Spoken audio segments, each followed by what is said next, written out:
everybody likes good tasting food, right? And so, a theme that Preeti and I will talk about over and over again is healthy food is not inherently bad tasting. This is just probably the experience that you've had eating food that has been commercially marketed as healthy. Basically, foods that are low sugar and low and artificially low fat. Those foods do not taste good. I will be the first to tell you they do not taste good. So I think it's important, if you're to follow, a plan similar to mine, that if you're going to have that discussion with your significant other, you should be clear that just because I'm changing the way I eat doesn't mean that we're going to stop eating good tasting food. We're still going to eat good tasting food every meal. It's just going to be food with different ingredients. And so, if you're not the one doing shopping, that is going to end up, adding an additional layer of complexity. Why are you doing that? Can't we just get the normal one? Can't we just get the one that comes at Kroger?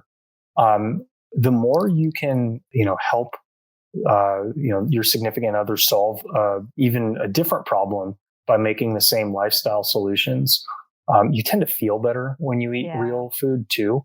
So even if your significant other is not interested in like weight loss or like muscle gain or something like that, probably everybody's interested in having more energy, and you tend to have more energy when you're eating real cleaner food. So as long as you have the capacity to make these changes lighter weight, so that the other person in your relationship isn't forced to make sacrifices that they don't quite see the value in making, that should probably reduce a good amount of conflict. Yeah, the ingredients thing is an interesting point.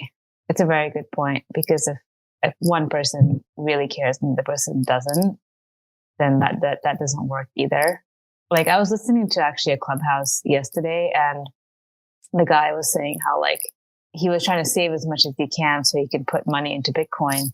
And he should be selling everything that he has so he can put his. He was half joking, but he was half not. He's like, I got mad at my wife for buying like these expensive avocados because I could have put those avocados into Bitcoin and they could have been worth like $2,000 by now. Like, I could never.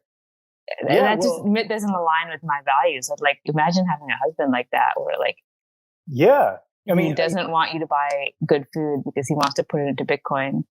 Or like or stocks or whatever, or like save it for something else. For me, like food is number one.